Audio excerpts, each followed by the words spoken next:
Yo, what's up guys? We are back with Raphael Neven playing the 60 card Tenyi-Adventurer-Synchro. Insane deck. You just got second place at the regional, only losing to the boy. It happens. Anything you want to say before we go in? Yes, so real short, so yesterday I played a different version, like 45 with Souls, and it wasn't very good, because Souls didn't really solve the issues that the deck has with like the many monster hands. Like it doesn't provide anything in terms of like de-bricking or something, and the extra body, if you don't play like stuff like Verta, the extra body doesn't really matter.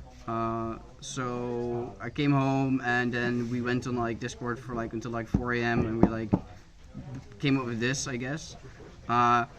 The first thing we were like thinking about was like this, like playing Sangin, because Sangin into Almirage Search Arborea is full combo. Like some people in Italy did that, and like some people in America did that.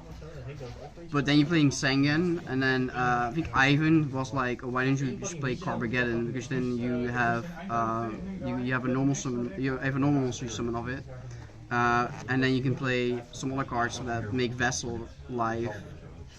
Like way more, and that's basically what we wanted. We want to make Vessel like super live, like most of the time, and then you get unexpected dies and all like extender. So this is 60, but it's not 60 like playing stuff like Scythe or DPE or Mare, or because like yeah, it's 60, but we didn't add any extra breaks to it. We just added more extenders, more starters, and more hand traps, basically. Right. So that the math is actually for like opening 2 hand traps, because you need 2 hand traps to like have a chance going second in this format, sadly, is higher than with the 45 cards we were running yesterday. So okay.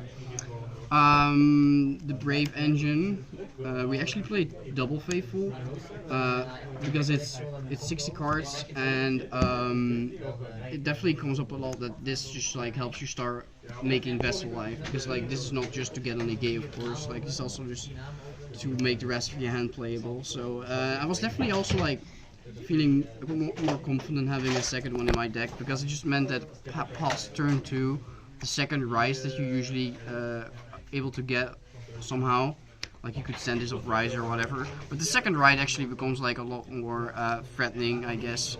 It does a lot more if you have a second Faithful as well. So yeah, that was definitely like a good thing, I think. Okay. And you also played double Griffin. Oh. Once again, it's a card that like makes the second Faithful and the second Right you're gonna resolve later in the games against the more grindier matchups or back row decks. Just way more valuable. It's also really not bad to open, because if you already have Rise, of course, like you play way better for hand traps like Ogre, and if you don't have Rise, then it's just a really good extender, because it's level 7, and the break we play for Cardmarket is level 1, so you're always going to like either Hulk or level 8 Synchro. Yeah, you can just always, like, also this is a quick effect, I don't know if people realize it, but you can just activate a Tenyi and then chain this, and they have 2 bodies, like. Also, it's another thing that comes up is this is a win, so like this is one of the few things in the main deck you have to out the Barrier statue. Alright. In case there's Flunder, yeah. Yeah, I've said this the last time as well. I think Flunder's not a bad deck, so like I definitely want to have like some things for it. So we played triple Carb again, and then this goes into Almirage, it goes into a combo with Flamboyant. Flamboyant was the best one we found because it's level 1, and that means that you just have like level 8 Synchro access as well. It's been very good to have like a combo piece that's a normal monster, because it plays really well into the Tenyis. Like you don't necessarily have to like get rid of this from the field immediately, but as long as this is on the field, you have live Tenyi stuff as well. Yeah. So yeah, this was very good, because of course normal summon this is full combo on its own. The only downside is that it makes your deck a little bit less strong into Lancia, but I think that's manageable, especially because you should probably use Lancia in the standby phase anyway. And if then of course you just don't normal summon this, but you still have 4 cards to like probably combo with, because most of the deck is just like tuner and non-tuner anyway. The Rose Dragon is very strong still, together with their brick, which I drew quite a lot. But that's another reason why we wanted to go 60, but didn't add any bricks. But like it does like reduce the chance of drawing the bricks you are already playing. Yeah. Because this deck really only has 3 bricks. We are this Draco back in Snow. All the other cards are like tuners mostly. Tenyis, really big Tenyi pack. Well, not really big. This is just like what I was playing before. I think you could cut an Adara in like if you want to play like 45 or something. But in this deck, it's just really good to like max on all the Tenyis. Taya and Moi. So there was some points that I wanted long one again, but it is another break, so that's why it was cut. And you need to play 2 targets, and it's quite good to play Moi as a target, so you have stuff to do on the Lancia as well.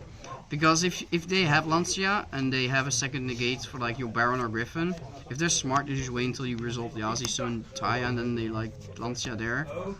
But it's like it's quite like that's why I think Lancia is such a weird card, because for it to be like impactful, you need to like wait, but then you just get randomly like okay, banish Water Enchanters at the start of the turn, and you're just crying. So, but anyway, yeah. So these are the Yazi target, and 1 Snow, 1 Despot. Despot is like a pseudo brick, but not really. It's weird, but it's necessary. Spells are the Unexpected Die, which is really good to like start off with because it doesn't conflict with the Tenyis. So that's good. More extenders with teleports. Then the Vessel, which is arguably the best card in the deck. It does so much on its own if you have a normal monster, and we just have infinite normal monsters. So yeah, this was much better than like what I was playing yesterday with like Souls and stuff. Yeah. Foolish, Broken, Blackout, and then we have like a bunch of hand traps. Oh boy, here we go. So we have triple Ogre. Ogre's of course really good this format. Triple Ash, it's the safest. And we have triple Moonlit, which is another level 3 tuner, which is really good. Has a nice effect in time, I guess. So it just acts like another pseudo Veiler. It's just really bad against Flunder. Then it's not a Veiler, but other than that, it's quite a good hand trap if you pair it with any other hand traps. And then triple Veiler and triple Nib in the main, which this is the only one that's kind of weird because it's not normal summonable and it's not a tuner. However, as the format progresses to like everyone just playing combo piles, I feel like having it in the main deck, if you have sufficient other hand traps to like pair it with, is actually quite good. Even though this is not dragons, like you can actually do a lot less with it. You can't discard it for Chaos Spade or whatever, but like it was definitely good if you have so many other hand traps to pair it with. Yeah. Because on its own it never does anything. Fair enough. Alright, cool. Extra deck is super standard. I don't think you can actually change anything in the extra deck except for this spot. So we have 2 Monk, Rorodon, Double Hawk absolutely comes up. Buy my house, please. Lots of them on Cardmarket. Mirage for the combo. This was the Draco Berserker spot. That's the only spot I think is interchangeable. I don't think you can cut anything else. Chao Feng is really big.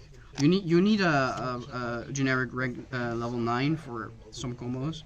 Chao Feng is definitely the most insane one. For all of its effects are pretty broken. Shengying, 100% win rate, Chichao, Baxia, Yazi, Baron, Arclight. Formula really important when you go for the line that you end on Hulk and just like make changes in their turn and Riser. Alright. Seems solid indeed. And the side deck, more hand traps in form. Oh my god. This was Winter Cherries yesterday with like a target for DPE and the Prankits link one. Okay. Because Cherries is of course if you don't have to resolve it in this spot, then Cherries is actually normal summonable and a tuner and level 3. But it is sometimes it was kind of weird when you Reaper something and it just went for like another Omni Negate or whatever, and then Gamma would have just been way more impactful, even though you have to run a brick. So okay. For exclusively going second, I didn't mind it to have it in there. 1 collector for it's for shooting Riser. Yeah, make Riser a better target. Double DD Crow, another hand trap. This one is quite good as well because you can draw this your 6th card against like PK. Yeah. And it's really good against like the weirder hand traps, weirder matchups where the other hand traps are not very good against, like Striker and Eldritch. Yeah. And Skullmeister sucks, so you know. Back row, hey. Yo, Dutch regional. Not really Dutch regional. Like I would definitely like play these anyway because Belgian regional. Yeah. because these are just good against like the more weirder matchups, like Frankish for example. I would side him, and you could even side him against PK. Okay. And then the last cards are triple Imperm for more hand traps. I'm not really a big fan of Imperm in general. in this format because of Brave cards, but it's actually to have more cards for Flunder as well. And if you pair it with any other card like Nibiru, sorry I slept 2 hours. It's okay. And if you pair with stuff like Nibiru or other hand traps, it kind of fills the same purpose. It's just not normal summonable, which is really annoying. But yeah, it's just like you switch them for the Moonlets against Flutter. Fair enough. All right, cool. Yeah. So Well, a big shout out to Waf for staying up with me until 5 AM to build this. And Team Jobar, my Cardmarket. yeah.